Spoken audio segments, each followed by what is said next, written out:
तो मुला घणा था अचनि ऐं इंटर वारा बीए वारा घणा था अचनि मुल्लों को हिकिड़ो अधु रोल भाॻो जंहिंजा अफ़ाल पुछड़ा हूंदा सो ईंदो बाक़ी बि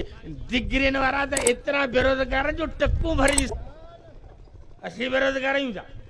नंढा नंढा बेरोज़गार थींदा पोइ कमर था ऐं हाणे हींअर जलसे ते आया आहियो हेॾा ख़ुशकिनारे ॻोठ में भत खाई आया ओ पराड़ ते वेठा चणनि वारो भत पराड़ ते विहारे असांखे वठी विया हेॾा पवरनि वारे बंगले ते दड़ा माल जा हे साईं हेॾियूं गभियूं मच्छी जूं कुकड़ साईं कोफ्ता कस्टर्ड जा त ॾूंघा मुलनि चट कया ॾूंघा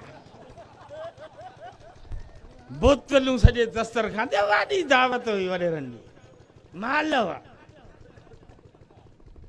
मूं कोन खाधा ऐं ठीकु न मूं खीरे गिलास पीतो महिरबानी वरी ॻाल्हि थो ॿुधायां मूं खीरे गिलास पीतो मुंहिंजी तबियत छा करे तो बहरहाल ॻाल्हि थो करियां हिकिड़ी त आई दिमाग़ में हवा कढी छॾियो मुला बुख भरण क़ुर पढ़ंदा हाफ़िज़ थींदा बेरोज़गार थींदा ख़ुदा जो ख़ौफ़ करियो मुस्लमान क़ुर खां छो पासीरा थिया आहियो हिदायत क़ुर में बरकत क़ुर में रहमत क़ुर रसूल फरमायो घर वञो न घर जे अंगण ते पेर रखो पेर रखी घर भातींदे सलाम रहियो अस्सलाम वालेकुम वराईंदा आहियो सलाम घर भातींदे आदत ई कोन्हे हाणे माई वेठी आहे माई ते केरु सलाम वराए माई खे मुस्लमान सम्झो त सलाम वरायूं हिननि हिते मुस्लमान खे इहा ई ॻाल्हि सम्झाई वई आहे त माई ॿिए कम लाइ सलाम वलाम लाइ आहे कोन अड़े मुस्लमान नबी जी उमत आणी आहे घर में नियाणियूं हूंदियूं पुट हूंदा माई त अस्सलाम वालेकुम सलाम तो वरायो न शैतान हक़ लॻंदो संदसि चमचनि खे अबा अचो त टपड़ खणो हिन घर में सलाम अची वियो सलाम तो वरायो शैतान टपड़नि में हथ विधा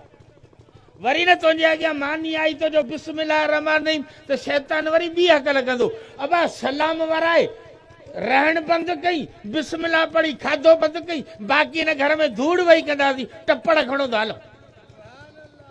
ॿिनि अखरनि शैतान खे भॼायो तुंहिंजे घर मां अलाह जे घर में क़ुर पढ़बो उहो घर चिलकंदो तारे वांगुरु आसमान ते जेके मलाइक वेठा आहिनि उहे वरी हिक ॿिए खे सॾु कंदा ओ इहो घर पियो चमके ओ इन में पियो क़ुर पढ़जे हलो त हलो आसमान जा मलाइक तुंहिंजे घर में ईंदा रहमत जा पोइ जिते मलाइक ईंदा उते जिन वेंदा मलाइक अहिड़ा पादर हणनि जिन्हनि खे कसम ख़ुदा जी टोरो कढी विझनि हाणे असांजे घरनि में क़ुर आहे कोन क़ुर हुजे त मलाइक अचनि त जिन भॼनि क़ुर असांजे घरनि में आहे कोन केरु पढ़े ई कोन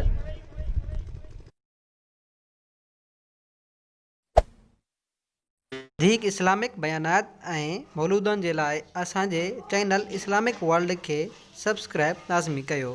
ऐं घंटी जे बटन खे बि लाज़मी दॿायो जीअं हर नई वीडियो अव्हां ताईं सभ खां पहिरीं पहुची सघे।